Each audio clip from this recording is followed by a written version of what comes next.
ఓం నమో నారాయణ. ఓం నమో నారాయణ. ఓం నమో నారాయణ.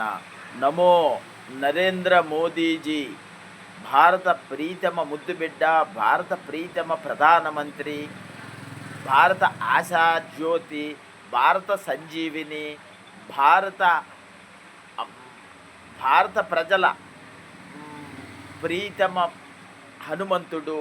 రాముడికి హనుమంతుడు ఎలాగో భారతదేశ ప్రజలకి నరేంద్ర మోదీజీ గారు హనుమంతుడు. అలాంటి వీరుడు భారతదేశంలో మనకు పుట్టడం మనం ఎంతో చేసుకున్న పుణ్యం. ఆ మహావీరుడు, మహా గొప్ప జ్ఞాని, మహా గొప్ప నిస్వార్థ సేవ కలిగిన మహానుభావుడు జన్మదిన శుభాకాంక్షలు నేను చెబుతున్నాను. నరేంద్ర మోదీ, నమో నరేంద్ర మోదీజీ, మీరు 10 కాలాలు చల్లగా ఆ శ్రీమన్నారాయణుడి దయవల్ల చల్లగా ఉండు, ఎక్కువ సంవత్సరాలు జీవిస్తూ మీరు భారతదేశానికి మీ సేవలను ఇంకా ఇంకా అందించాలని నేను కోరుచున్నాను. తర్వాత భారత ప్రభుత్వానికి ముఖ్యంగా నేను చెప్పేది ఏమిటంటే, ఈ మహానుభావుడు బ్రతికున్నప్పుడే మనకి భారతరత్న అనే అత్యున్నత పురస్కారం ఉంది. ఆ పురస్కారం మన నరేంద్ర మోదీజీ గారికి ఇవ్వాలని, ప్రసాదించాలని నేను భారత ప్రభుత్వాన్ని మరీ మరీ కోరుచున్నాను.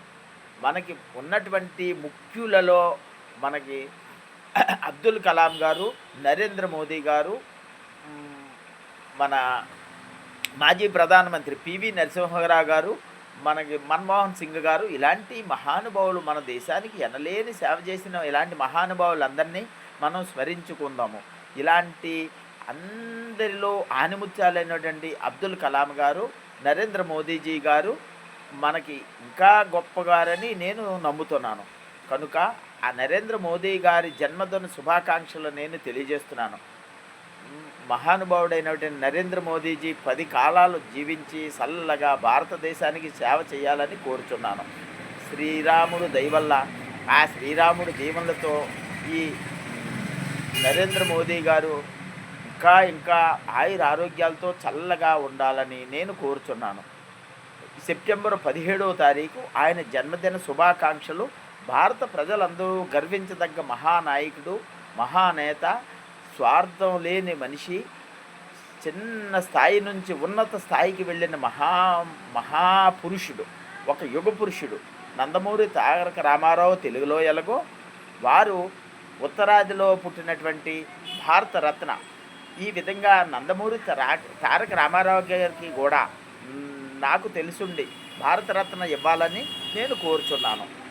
ఓం శ్రీరామ రామ రామేతి రమే రామే మనోరమే సహస్రనామ తత్తుల్యం రామనామ వరాననే.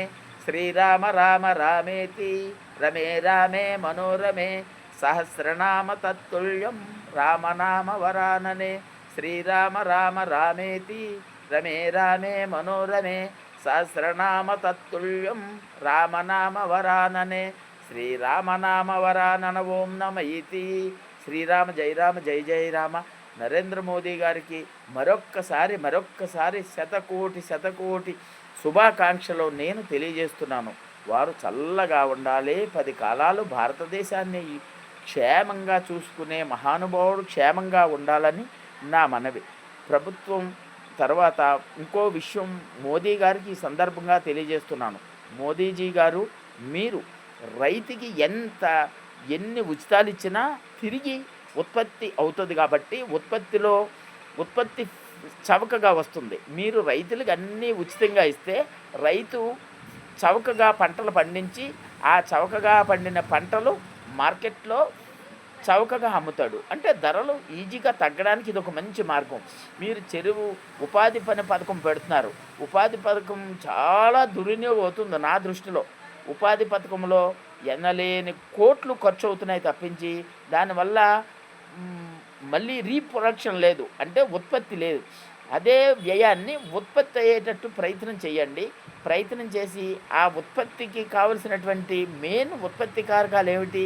భూమి, వ్యవస్థాపకుడు, శ్రామికుడు, పెట్టుబడి. ఈ 4 ఉంటే ఏ వస్తువైనా ఉత్పత్తి అవుతుంది అర్థశాస్త్ర ప్రకారం. ఈ 4లో ముఖ్యంగా భూమి ఉంది. భారతదేశానికి సకల సంపదలు కలిగిన దేశం మనది. గంగా, యమున, సరస్వతి మున్నగు మహానదులు ఉన్నటువంటి గోదావరి, కృష్ణ, పెన్నా, కావేరి ఇలాంటి మహానదులు ఉన్న మన భారతదేశానికి ముఖ్యంగా నీరుంది, భూమి ఉంది. రైతులు, కష్టపడే రైతులు ఉన్నారు. ఈ రైతులకి మీరు వీలైనంత వరకు అన్నీ ఉచితంగా ఇవ్వండి. టెక్నికల్గా టెక్నాలజీతో ఉపయోగించేటటువంటి చిన్న చిన్న వస్తువులు, యంత్రాలు, వ్యవసాయ పనిముట్లు అన్నీ ఉచితంగా ఇవ్వండి. ఇచ్చి ఆ రైతుకి ఉత్పత్తి వ్యయం తగ్గిపోద్ది. ఉత్పత్తి వ్యయం తగ్గితే వస్తువు ధర కూడా తగ్గుతుంది. వస్తువు ధర తగ్గితే ఆటోమేటిక్గా ధరలు నియంత్రణకు వచ్చినట్టే. ఇదంతా చేయడానికి ప్రధానం ఏమిటంటే మనకు వస్తున్న జాతీయ ఆదాయంలో ఎక్కువ శాతం నేను అనుకున్నది ఈ చెరువు ఉపాధి పని ఉంది. మహాత్మా గాంధీ ఉపాధి పని. ఆ ఉపాధి పనిలో ఎంతో వేస్ట్గా ఖర్చు అవుతుందని నా నమ్మకం. దీన్ని మీలాంటి మేధావులు ఆలోచించి, పెద్ద పెద్ద మేధావులు ఆలోచించి దీన్ని ఏ విధంగా రీప్రొడక్ట్ అంటే ఖర్చు అయిందంటే ఖర్చుకు తగిన ఉత్పత్తి వచ్చేలాగా ప్రయత్నం చేయాలి. వేస్ట్ ఖర్చు అవుతుంది. చెరువుల్లో పూడుకులు తీయటం ఇవన్నీ చేస్తున్నారు. దానివల్ల ఉత్పత్తి ఏమీ రాలేదు. అదే ఖర్చుని ఉత్పత్తికి ఖర్చు పెడితే ఉత్పత్తి వస్తే, ఉత్పత్తి వ్యయం కింద దాన్ని ఖర్చు చేస్తే ఉత్పత్తి వస్తే ఆ ఉత్పత్తి చవకగా భారతదేశానికి ఫ్రీగా ప్రజలకు వీలైనంత వరకు చవకగా అందించగలరు రైతు. కాబట్టి రైతుని మీరు దృష్టిలో పెట్టుకొని రైతుకి ఎన్ని చవకగా ఇచ్చినా అది ఏమీ ఖర్చు కాదు. మన తల్లి లాంటి రైతుకి అన్నం పెట్టేవాడు రైతు. ఆ రైతు మన తల్లితో సమానము. మన తల్లికి ఎంత ఉచితంగా ఇస్తే తప్పేమిటి? అలాగే రైతుకి కూడా ఉచితంగా ఇవ్వండి. మీలాంటి నరేంద్ర మోదీజీ గారు, మీకు నేను తెలియజేసేది ఒకటే, మీలాంటి మహానుభావులు ఇది కూడా ఆలోచించి రైతులకి జై జవాన్ జై కిసాన్ అన్నటువంటి మన లాల్ బహదూర్ శాస్త్రి గారి ఆ నినాదం కూడా మీరు దృష్టిలో పెట్టుకొని చక్కగా చేస్తారని నాకు నమ్మకం ఉంది. మీరు సైనికులకి కూడా ఎంతో ప్రోత్సాహకాలు ఇచ్చు సైనికులకి మంచి బలం ఇస్తున్నారు మీరు. అలాగే రైతుకి కూడా భారతదేశంలో రైతు నలిగిపోతున్నాడు సార్. నాకు తెలుసుండి, నేను ఒక రైతుగా చెప్తున్నాను. ఒక వ్యవసాయం చేయాలంటే చాలా కష్టంగా ఉంది. ఆ వ్యవసాయం కష్టాలన్నీ క్షేత్ర స్థాయిలో పరిశీలన చేసి నిజంగా రైతుకి ఎలాగ ఉచితాలు అన్నీ ఇస్తే, ఆ రైతు ఉత్పత్తి తక్కువ వ్యయంతో ఇస్తే, ఆ తక్కువ వ్యయంతో ఉత్పత్తి కూడా చవకగా అమ్మడానికి రైతు ముందుకు వస్తాడు. చవకగా అమ్మడమే కాదు, ప్రభుత్వమే నిర్ణయించవచ్చు. ఎంఎస్పి ప్రభుత్వం నిర్ణయించి కారణం ఏమిటి? మేము నీకు అన్నీ చవకిస్తున్నాం అయ్యా రైతు, నువ్వు ఇలా చేయి. రైతు సోదరులారా, మీరందరూ మేము ఇచ్చే చవకిస్తున్నాం కాబట్టి మీరు కూడా చవకగా మీరు అన్నీ ప్రజలకి అందించండి అనేసి మీరు మంచి సూచన చేసి ఎంఎస్పి నిర్ణయిస్తే, మంచి ప్రభుత్వం ధర నిర్ణయిస్తే ఆ ధరకే రైతులు అమ్ముతారు, ధరలు తగ్గుతాయి. ఆ విధంగా భారతదేశంలో అందరూ భారత రాజ్యాంగం లక్ష్యం ఏమిటి? శ్రేయోరాజ్య లక్ష్యం. శ్రేయోరాజ్య లక్ష్యం మనకి రాజ్యాల్లో ఉన్నటువంటి పెట్టుబడి స్వామ్యము, సామ్యవాదము, ప్రజాస్వామ్యము. ఈ పెట్టుబడిదారీ మిశ్రమార్థిక వ్యవస్థలో మనం ఉన్నాం. మిశ్రమార్థిక వ్యవస్థ భారత రాజ్యాంగ నిర్మాతలు ఏం చేశారు? అనేక దేశాల నుంచి మంచిని గ్రహించి ఆ మంచితనాన్ని మనకి రాజ్యాంగంగా నిర్మించారు. ఆ రాజ్యాంగ నిర్మాతల ఆలోచన ఏమిటి? ఆఖరుకి భారతదేశం శ్రేయోరాజ్యం అవ్వాలని. శ్రేయోరాజ్యం అవ్వాలంటే ఏం చేయాలి? ప్రజలకి అన్నీ శ్రేయస్సుగా ఉండాలి. అదే శ్రేయోరాజ్యం. ఏ ఒక్కరూ కూడా బాధపడకుండా ప్రతి పౌరుడు భారతీయుడిని నేను అంటే నాకు నా ప్రభుత్వం, నా దేశం నా వెనక ఉంది అనే భరోసా ఉంటుంది. అదే శ్రేయోరాజ్యం. శ్రేయోరాజ్యంలో అందరూ శ్రేయస్సుగా ఉండడమే లక్ష్యం. ఆ లక్ష్యానికే మనం భారత రాజ్యాంగం రాసుకున్నాము. ఆ రాసుకున్న లక్ష్యాల్ని మనం ఏ విధంగా నడుచుకోవాలి?